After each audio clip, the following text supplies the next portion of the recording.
Hello, everybody, and welcome back to the For Freedom speech, a speech given by Franklin Delano Roosevelt in I believe it says it right here, pardon me, 1941, and it was during a State of the Union right before World War II. Now, this is a really important speech because, because we're going to use it as our major source to answer our essay question, which is, of course, there's two questions. You can choose one. One is, what does it mean to be free? And Franklin Delano Roosevelt goes through a lot of what it takes to be free. So you could use that certainly as an answer for one of your quotes. And another one is, what can one person do to defend the rights of all people? And if you think about what Franklin Delano Roosevelt is doing, is he's standing up. He's using his position of power, and he is courageously saying what he thinks needs to be done, even though a lot of the world and a lot of Americans were against it. So actually, that brings me back to the little summary of part one, because right now we're on part two of three. And in part one, we learned in the introductory portion that a lot of Americans at this time were following the path of appeasement, which was, don't worry about Adolf Hitler and the Nazis and the fact that they're taking over all these countries. They're not going to bother us. They're not bothering us at all. We're all the way over here in America. Let's just let that happen over there in Europe and Africa and Australia and Asia. No big thing.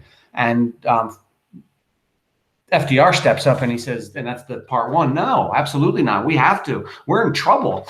He says that nobody's going to keep us out of world affairs. We're not going to be put behind some kind of wall. He uses the phrase Chinese wall because of the Great Wall of China, but he says no outside power is going to wall us in from what's going around the rest of the world. And he says that our way of life is in jeopardy. And he's specifically saying that, he even mentioned the point, never before in the history of America had there ever been really a threat from the outside that would come in. He mentions the Civil War as a threat from the inside. He does mention that World War I was close. He said he wasn't sure that after World War I that it would have definitively or definitely they would have come to us. But he says now in World War II, if we don't step up, that Adolf Hitler is going to get too strong. In fact, he says there's already been several nations that Hitler has taken over.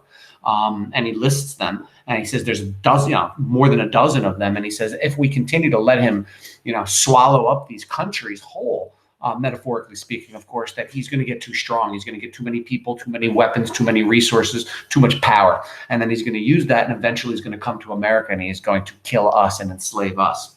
So let's begin part two. Once again, you are looking for your homework tonight. I will show it to you again. You are looking to fill out 3 to 5 annotations. I will type in the first one with you, and then I will show you where the other ones are. I'll tell you what paragraph number is. I'll let you pause and copy them down yourself, but I'll only do one today with you so that we can get this done a little bit faster. So here is our homework right there. We will be coming back to it, of course. So let's go back to you looking at me. I apologize about that, but hey, what can I tell you? And let's start. So today's part 2, we started paragraph number 17, and he says, and by the way, my first highlight, my first quote is paragraph 17. So listen, let's see what it is. No realistic American expect from a dictator's peace international generosity or return of true independence or world disarmament or freedom of expression or freedom of religion or even good business. So he starts off by saying, you can't trust dictators. They're going to tell you all sorts of things. I'm going to present this now, and I'm going to type this for you while I'm explaining it. He's going to say, and this is true, dictators are going to tell you all sorts of great things. I won't attack you. We'll do great business together. Everything will be great. Oh, don't worry that I just took over these 20 countries. I won't do that to you. I promise, I swear. But they're dictators. How can you trust them? So consider the following quote. No realistic American, where is it? Can expect from a dictator's peace, can expect from a dictator's speech, pardon me, international generosity. I would probably use this in my my final essay. This is such a great quote. Or return of true independence, or return of true independence, sorry, let me spell that correctly, or world disarmament,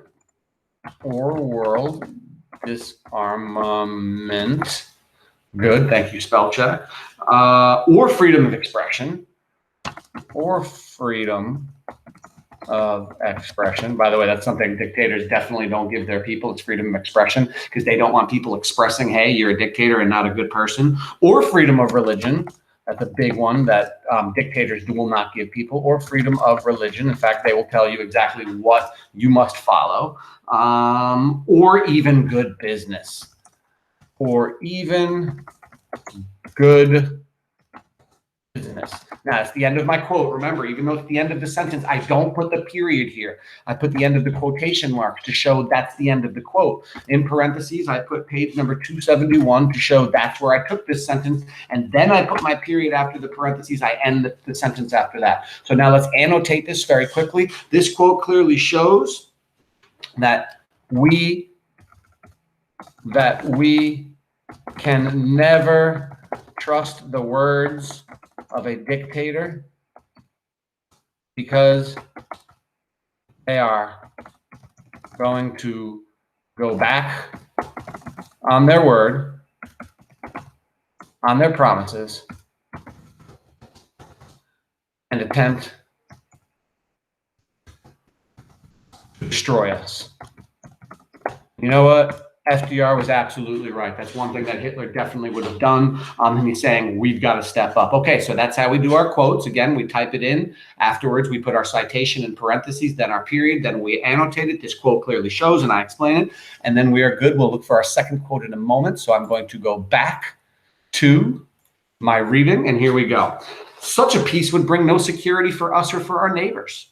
Those who would give up essential liberty to purchase a little temporary safety deserve neither liberty nor safety. So what he's saying is some people are going to say, you know what, I'll give up a little bit of my freedom, just to make you happy. And they're saying the minute you give up any of your freedoms, that dictator is going to take all of your freedoms. That's what dictators do. It's kind of like bullies. Allow a bully to push you around and take a little bit of your lunch money. Well, the next day they're taking all of your lunch money. It's the same thing.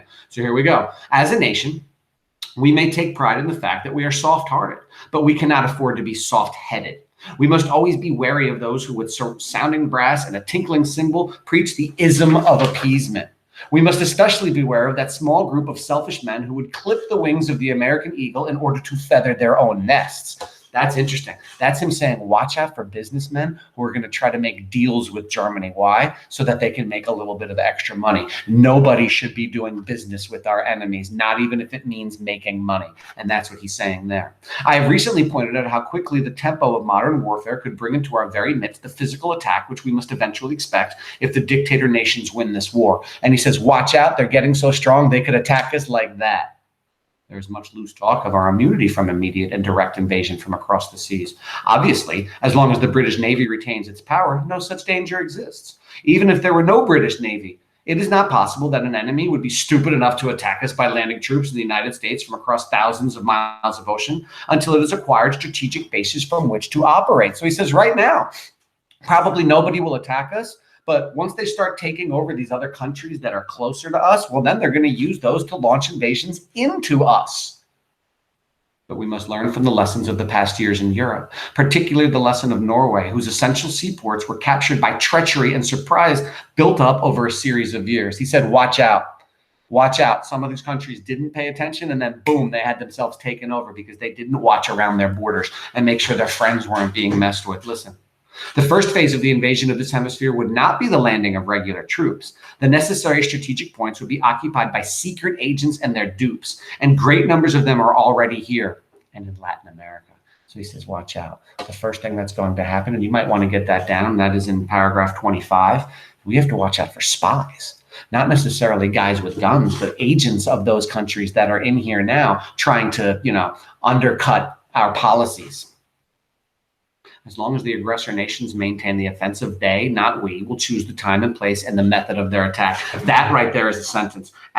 This is paragraph number 26. As long as the aggressor nations maintain the offensive, they, not we, will choose the time and place and the method of their attack. So he says, as long as we are on, you don't score when you're on defense. You only score when you're on offense. He says, as long as we are waiting, they're going to attack us someday. So he says, we have to attack them first. We've got to bring the fight to them, or they're going to hurt us. They're going to get too strong and hurt us. Listen, That is why the future of all the American republics is today in serious danger. That is why this annual message to the Congress is unique in our history. That is why every member of the executive branch of the government and every member of the Congress face great responsibility and great accountability. In other words, guys, gals, this is a huge time and we've got to step up and meet the challenge. Listen, I kind of like this guy, FDR. This guy was pretty bad AS, you know what I'm going to say.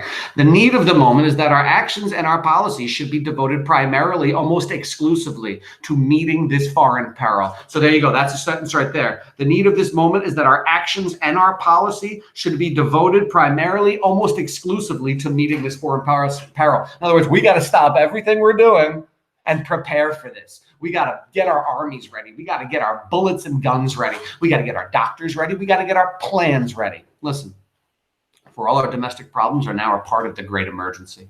Just as our natural policy in internal affairs has been based upon a decent respect for the rights and the dignity of all our fellow men within our gates, so our national policy in foreign affairs has been based on a decent respect for the rights and dignity of all nations, large and small. And the justice of morality must and will win in the end. Listen. Our national policy is this. So he's now laying it out. This is what we're going to do. First, by an impressive expression of the public will, and with that regard to partnership, we are committed to an all-inclusive national defense. Stop, copy that down. Paragraph 33, lock it in. He says we have to get together and we have to build up our military. If you want to be free, ladies and gentlemen, you got to have a strong military. You got to be tough or people are going to take you over. Listen, second, by an impressive expression of the public will and without regard to partisanship, we are committed to the full support of those resolute peoples everywhere who are resisting aggression and thereby keeping war away from our hemisphere.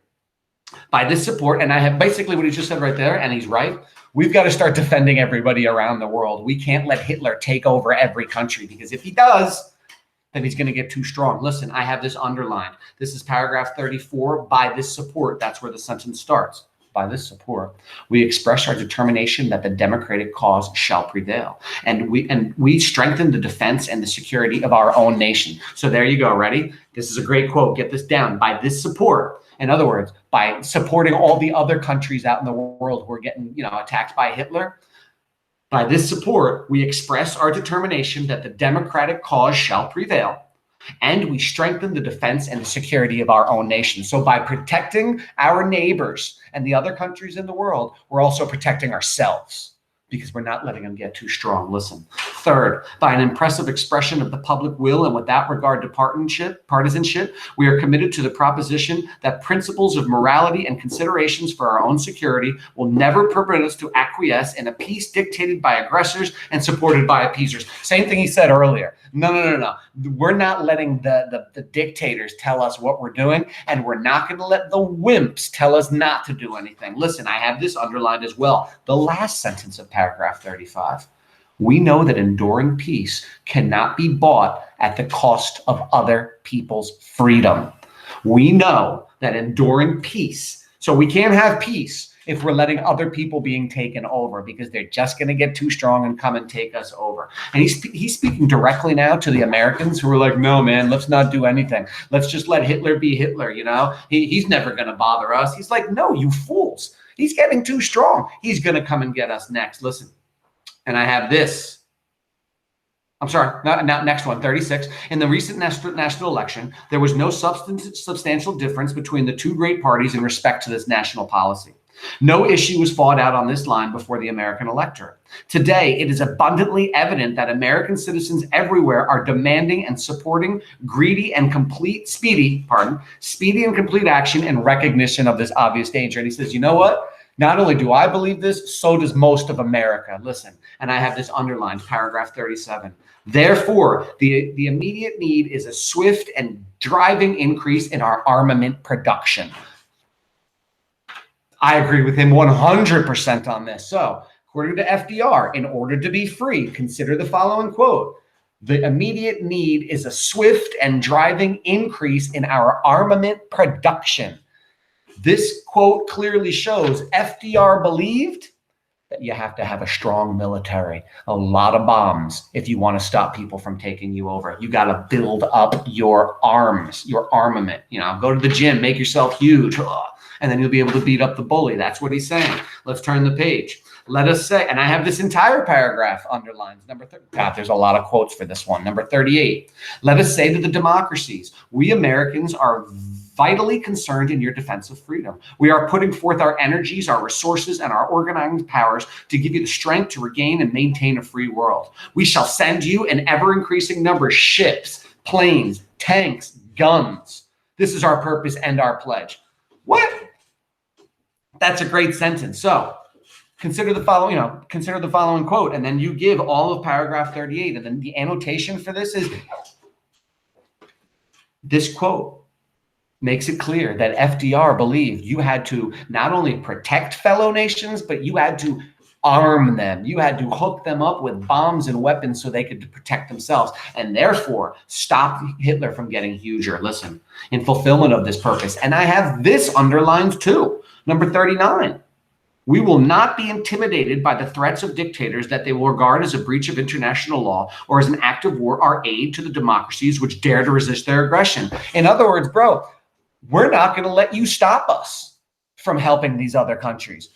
We're not going to get scared if we give weapons to a country that's smaller and Hitler comes and says, you better stop doing that. We're doing it anyway, buddy, because no dictator tells us what to do. Listen more. Such aid is not an act of war, even if a dictator should unilaterally proclaim it to be. I don't care what a dictator says. Listen, we only have a couple more paragraphs and then we're done with today's part. If the dictators are ready to make war upon us, they will not wait for an act of war on our part. I love this. I'm underlining this. If the dictators are ready to make war upon us, they will not wait for an act of war on our part. In other words, they're going to punch us first. So we better punch them first. Listen. They did not wait for Norway or Belgium or the Netherlands to commit an act of war. No, they just straight attacked them, just like they'll attack us one day. Listen. Their only interest is the new one-way international law, which lacks mutuality in its observance and therefore becomes an instrument of oppression. This is our last paragraph, by the way. The happiness of future generations of America may well depend upon how effective and how immediate we can make our aid felt. No one can tell the exact character of the emergency situations that we be called upon to meet. The nation's hands must not be tied when the nation's life is in danger.